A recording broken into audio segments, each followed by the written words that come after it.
Assalamualaikum warahmatullahi wabarakatuh. Hai semuanya, perkenalkan, nama saya Meka Dwi Lestari, NIM C1L019007, Pendidikan Ekonomi 2019. Di sini saya akan menjelaskan bisnis model kanvas yang telah saya buat, di mana bisnis saya adalah produk cemilan yang berbahan dasar dari kentang, yaitu bola-bola kentang. Cemilan bola-bola kentang ini merupakan suatu produk cemilan yang berbahan dasar kentang, yang kemudian dibentuk bulat seperti bola kecil dan diisi dengan coklat ataupun keju di dalamnya. Sebelum lanjut ke penjelasan bisnis model kanvas bola-bola kentang, apa sih bisnis model kanvas itu? Jadi, bisnis model kanvas merupakan sebuah tool dalam strategi manajemen untuk menerjemahkan konsep, konsumen, infrastruktur, maupun keuangan perusahaan dalam bentuk elemen-elemen visual. Di dalam bisnis model kanvas itu sendiri, terdapat 9 elemen penting yang akan dibahas satu persatu. 9 panduan ini sangat penting untuk mengarahkan kita dalam menentukan sistem kerja perusahaan, sekaligus memeriksa apakah aktivitas perusahaan kita sudah berjalan sesuai dengan sistem. Lanjut untuk elemen yang pertama, yaitu ada value proposition. Secara sederhananya, value proposition merupakan nilai jual produk atau jasa sehingga konsumen memilih perusahaan kita daripada kompetitor lainnya. Nah, sebelum menentukan hal yang lain, value proposition sangat krusial untuk diketahui agar bisnis kita menjual apa yang konsumen memang benar-benar butuhkan, serta memastikan apakah perusahaan kita menjual solusi atas permasalahan mereka. Value proposition dari bola-bola kentang ini, yang pertama, bola-bola kentang isi merupakan suatu produk cemilan yang sehat karena menggunakan bahan-bahan yang alami dan tanpa pengawet ataupun tanpa pewarna. Untuk yang kedua, mengolah produk dengan bahan-bahan yang segar dan berkualitas. Kita membuat produk cemilan ini menggunakan bahan-bahan yang masih layak dan segar.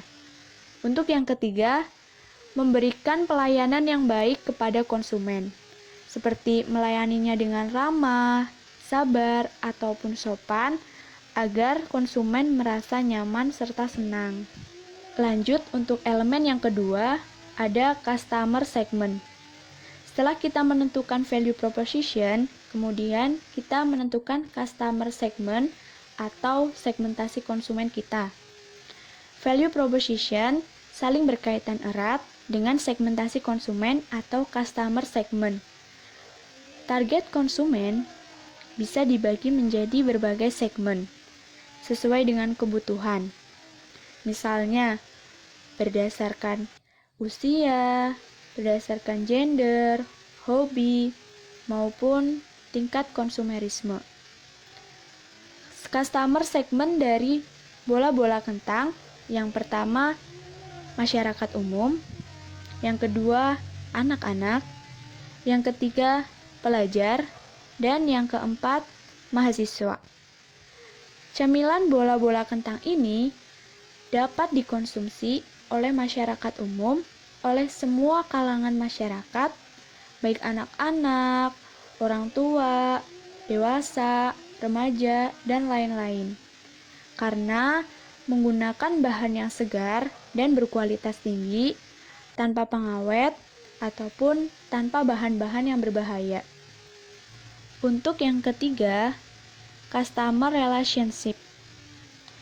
Jadi, tadi kita sudah menentukan value proposition dan segmentasi konsumen. Untuk yang selanjutnya adalah memahami konsumen kita serta mendekati mereka. Cara mendekati konsumen ada banyak cara, baik secara personal ataupun melalui telepon atau HP. Di dalam customer relationship, kita dapat mengetahui cara apa yang paling efektif agar dapat berinteraksi dengan konsumen atau calon konsumen kita. Customer relationship dari bola-bola kentang ini, yang pertama, memberikan diskon dan promo.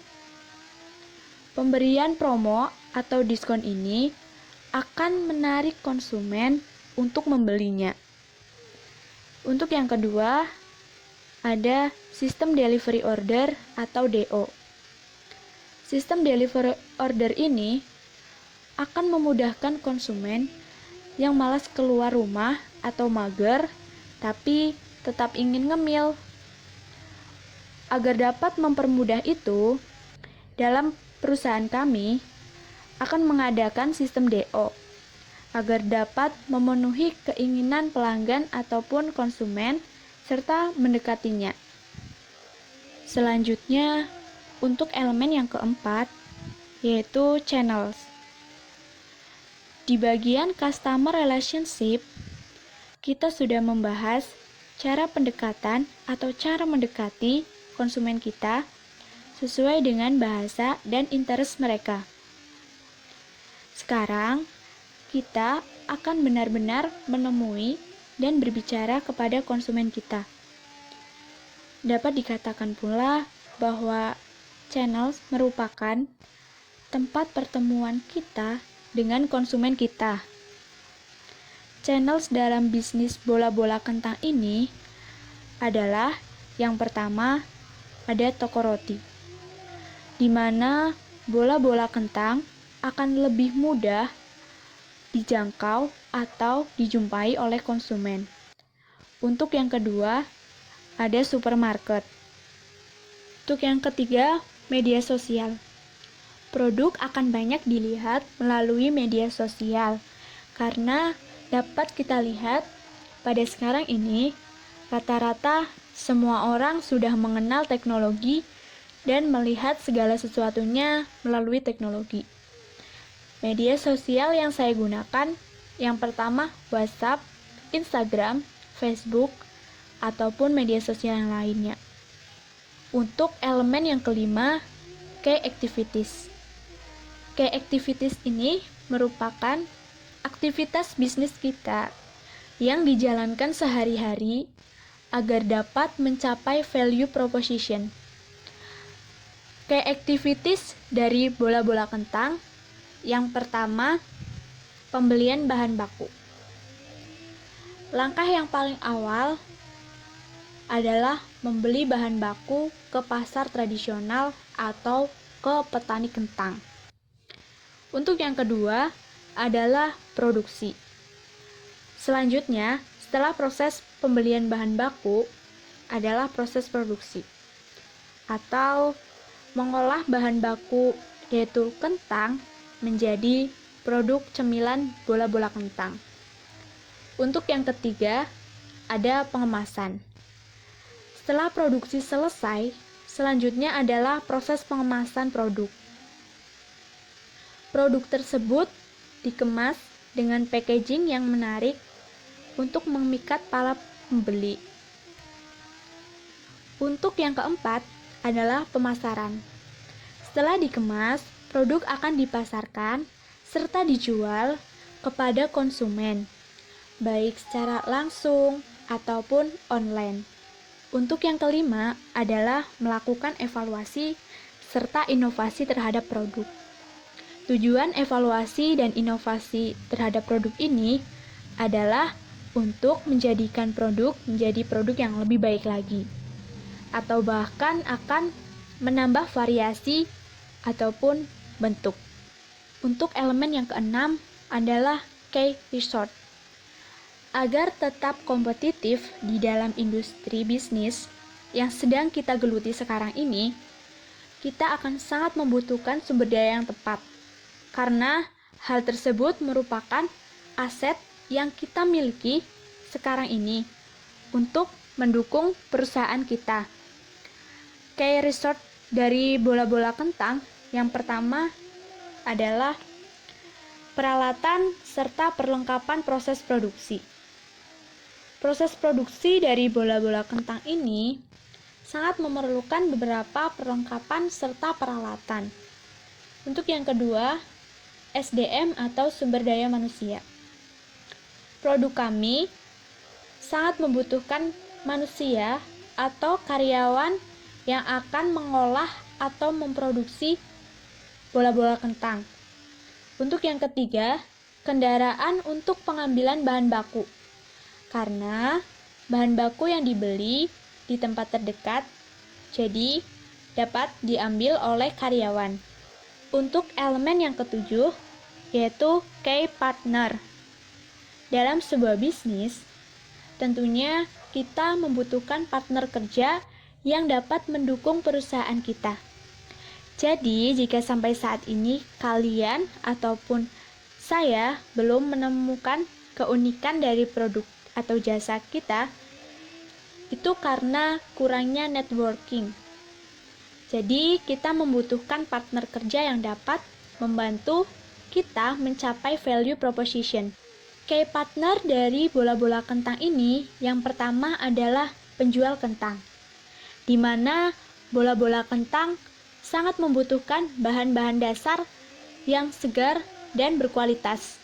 Yang kedua adalah supplier bahan baku dan kemasan. Supplier bahan baku dan kemasan sangat dibutuhkan di bisnis saya karena produk cemilan ini akan memerlukan kemasan atau packaging. Untuk yang ketiga adalah warung atau toko roti. Selanjutnya, elemen yang ke-8 yaitu cost structure. Cost structure merupakan skema finansial yang membiayai operasional perusahaan. Berapa uang yang harus dikeluarkan untuk melaksanakan aktivitas perusahaan perharinya, berapa biaya untuk sumber daya yang dipakai, berapa harga pemasaran produknya. Di dalam bola-bola kentang, cost strukturnya diantaranya yang pertama, biaya bahan baku. Biaya bahan baku merupakan biaya yang digunakan untuk bahan-bahan yang bisa dengan mudah serta langsung diidentifikasikan dengan barang jadi. Biaya bahan baku usaha kentang ini adalah biaya pembelian kentang, biaya bahan baku penunjang, ataupun biaya angkut. Untuk yang kedua, biaya pengolahan produk. Biaya yang kami gunakan untuk memproduksi kentang menjadi bola-bola kentang. Untuk yang ketiga adalah biaya transportasi, yaitu biaya yang digunakan untuk sistem delivery order ataupun pengambilan bahan-bahan baku. Untuk yang keempat, yaitu ada biaya kemasan. Biaya kemasan ini merupakan pembiayaan kemasan dengan tujuan untuk mempercantik produk. Untuk yang kelima adalah biaya marketing atau biaya pemasaran, yaitu biaya yang digunakan dalam memasarkan produk bola-bola kentang ini dapat melalui langsung ataupun online, seperti WhatsApp, Instagram, Facebook, ataupun yang lainnya. Untuk yang kesembilan, yaitu revenue stream. Setiap perusahaan membutuhkan aliran pendapatan untuk tetap bisa menjalankan aktivitasnya sehari-hari. Revenue stream merupakan sumber pendapatan perusahaan dari berbagai sumber, seperti hasil penjualan, dividen, dan sebagainya. Revenue stream dari bola-bola kentang yang pertama yaitu tentunya penjualan bola-bola kentang itu sendiri. Aliran pendapatan yang pertama yaitu dari penjualan bola kentang. Untuk yang kedua, pemesanan produk baik secara langsung ataupun secara online. Terima kasih. Sekian dari saya. Wassalamualaikum warahmatullahi wabarakatuh.